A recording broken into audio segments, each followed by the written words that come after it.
ইমেলে বিস্ফোরণের হুমকিকে ঘিরে হুগলি জেলা আদালতে আতঙ্ক, বন্ধ থাকলো মামলার কাজ। একটি হুমকি ইমেলকে ঘিরে হুগলি জেলা আদালতে মঙ্গলবার চরম আতঙ্কের সৃষ্টি হয়। আদালতে আরটিএক্স বিস্ফোরণ করা হবে বলে ইমেলটি আসে হুগলি জেলা বিচারপতির অফিসিয়াল ইমেলের ঠিকানায়। সঙ্গে সঙ্গে চন্দননগর পুলিশ কমিশনারেটের কমিশনার ও হুগলি জেলা গ্রামীণ পুলিশ সুপারকে বিষয়টি অবগত করা হয় আদালত থেকে। এরপরই পুলিশের বোম স্কোয়াডের স্পেশাল ব্রাঞ্চ আদালতে পৌঁছায়। আদালতে আসা বিচার প্রার্থী অন্যান্য লোকজনদের মেটাল ডিটেক্টর দিয়ে চেকিং করেন পুলিশ কর্মীরা। উপস্থিত মানুষদের মধ্যে যাতে আতঙ্ক না ছড়ায় তার জন্য পুলিশ নিরাপত্তার আশ্বাস দেন। এই ঘটনায় আদালতে কোনো কাজই হয়নি বলে জানা গেছে। এই বিষয়ে আইনজীবী কিশোর মণ্ডল বলেন, শুধু চুঁচুড়াতেই নয়, জেলার বিভিন্ন আদালতে এই হুমকি ইমেল এসেছে।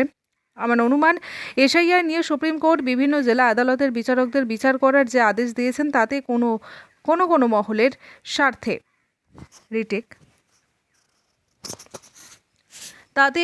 মহলের স্বার্থে আঘাত লাগতে পারে, তারাই এই ধরনের কাজ করে থাকতে পারে।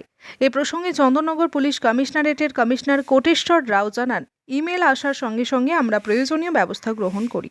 পুলিশ বিভিন্ন জায়গায় চেকিং চালিয়ে গেছে। আদালতে ঢোকা বেরোনোর রাস্তায় মেটাল ডিটেক্টর দিয়ে চেকিং করা হয়েছে। সন্দেহভাজন কিছু দেখলেই প্রয়োজনীয় ব্যবস্থা গ্রহণ করার নির্দেশ দেওয়া হয়েছে। দেখুন, এই হুমকি মেল আমি যা খবর পেলাম প্রায় বিভিন্ন আদালতেই এসেছে বিভিন্ন জেলাতে। আমার মনে হয় যে সুপ্রিম কোর্ট যে আদেশ দিয়েছে, নির্বাচনী যে তালিকা এসআইআর যেটা হচ্ছে, তাতে জেলা জজ কোর্টের যারা অ্যাডিশনাল ডিস্ট্রিক্ট জাজ আছেন বা ডিস্ট্রিক্ট জাজ আছেন তাদেরকে বিচার করার ভার দিয়েছে। এবং সুপ্রিম কোর্টের আদেশটা এরকমভাবেই দিয়েছেন যে এই বিচারকরা যে বিচারটা করবেন ধরে নিতে হবে সুপ্রিম কোর্টের বিচারকই বিচার করছে। আমার মনে হয় এর জন্যই কোনো কারণে যাদের স্বার্থে আঘাত লাগতে পারে আর কি, এসআইআরের কারণে তারাই হয়তো কেউ করে থাকে। একদিকে মেলটায় বলছে মাওবাদী, আবার বলছে পাকিস্তানের আইএস, মানে সব কিছু একটা গুলিয়ে ফেলা হচ্ছে। এটার আমার যেটা ধারণা আমি সেটা আপনাকে বলছি, যেহেতু গতকাল থেকে কাজটা শুরু হয়েছে, এসআইআরের কাজটা বিভিন্ন জেলাতে স্কুটিনিটা করছেন ওনারা, সেই কারণেই হয়তো এই ধরনের হুমকি। পুলিশ কর্মীরা ইতিমধ্যে এসছে, আইবির লোকজন এসছে, স্পেশাল ব্রাঞ্চের লোকজন চেকিং করছে কোর্টে। একটা অন্যরকম একটা ভয়ের পরিবেশ তৈরি করার চেষ্টা করা হচ্ছে যাতে না। এখানে কি আরটিএক্স পাওয়া গেছে? না, এখনো অবধি কোনো কিছুই খুঁজে পাওয়া যায়নি। আপনারা কি নিরাপত্তা বোধ করছেন যে না এখানে কিছু হবে না? অবশ্যই আমরা নিরাপত্তা বোধ করছি, কারণ এত মানুষ থাকে এখানে, প্রতিদিন এত মানুষ এখানে আসে। কাজে কেউ যদি এটা রেখেও যায়, কারো না কারো তো চোখে সেটা পড়ার কথা। কারণ সকালের গেটগুলো তালা মারা থাকে চারিদিকে, নাইট গার্ডরা থাকে। তারপর থেকে যারা নাশকতা করে তাদের টার্গেটটাই তো থাকে গ্যাদারিং, মানে যেখানে বেশি লোক। এটা অবশ্যই আপনারা ঠিকই বলেছেন, যারা নাশকতা করে তারা পাবলিক জনবহুল জায়গাতে এই সমস্তগুলো ঘটাতে চেষ্টা করে, যাতে ইম্প্যাক্টটা যাতে ভালো হয়, ওদের মেসেজ। তার মধ্যে রিসেন্টলি কিছু জঙ্গি ধরা পড়েছে, এটা গতকাল যেটা ধরা পড়েছে তামিলনাড়ু থেকে বা পশ্চিমবঙ্গ থেকে দুজন ধরা জঙ্গিকে মেরেছে আবার হিজবুল মুজাহিদিন। এবং তার কি চাইবেন আপনারা? আমরা চাইছি একটা নিরাপত্তা যাতে সুনিশ্চিত করার। প্রত্যেকটা এখানে আমাদের কোর্টে যারা আসেন, কোর্টের লিটিগেন্ট পাবলিক থেকে শুরু করে কোর্টের যারা অ্যাডভোকেট আছেন, ক্লার্ক আছেন, কোর্টের কর্মচারীরা আছেন, বিচারকরা আছেন, সবাই যাতে একটা নিশ্চিত নিরাপত্তার মধ্যে নিরুদ্বেগে, শুধু নিরাপত্তা দিলে হয় না, নিরুদ্বেগেও যারা যাতে কাজটা করতে পারে সে বিষয়টা প্রশাসন। মানে এটার ফলে কি কোর্টে কোনো মামলার কাজে ব্যাহত হয়েছে বা? হ্যাঁ, অবশ্যই স্বাভাবিক কাজ, সব স্বাভাবিক কাজকর্ম তো আজকে তো হলো না। আচ্ছা, একই অ্যাডিশনাল ডিস্ট্রিক্ট জাজেরা সব চলে গেছেন, বিভিন্ন সব যাদের যা ব্লকে ডিউটি পড়েছে সেখানে তারা চলে গেছেন এসআইআরের কাজে। বাকি যারা ম্যাজিস্ট্রেট মুসলিম যারা ছিলেন সেই কোর্টগুলো তো কোনো কাজ হলো না, পুরো বন্ধ হয়ে গেল। আপনার নামটা? কিশোর মণ্ডল। ওটাকে আমরা গুরুত্ব দিচ্ছি না, ওটা কোনো ব্যাপার না।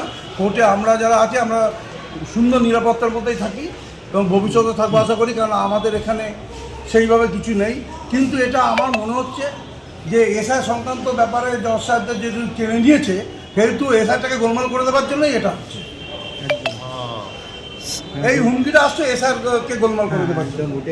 কিন্তু এখন দেখা গেল যে কোর্টে যারা এসেছিলেন তারা তো সবাই প্রায় ফাঁকাই বলা যেতে পারে, মানে বাড়ি চলে গেছে। আজকে তো এমনিও এসআইয়ের জজ সাহেবরা চলে যাওয়ার জন্য উপরে কোর্টগুলো তো বন্ধ হয়ে গেছে, কাজ হচ্ছে না। সব জজ সাহেবরা এক একটা কনস্টিটিউশন চলে গেছেন দায়িত্ব নিয়ে।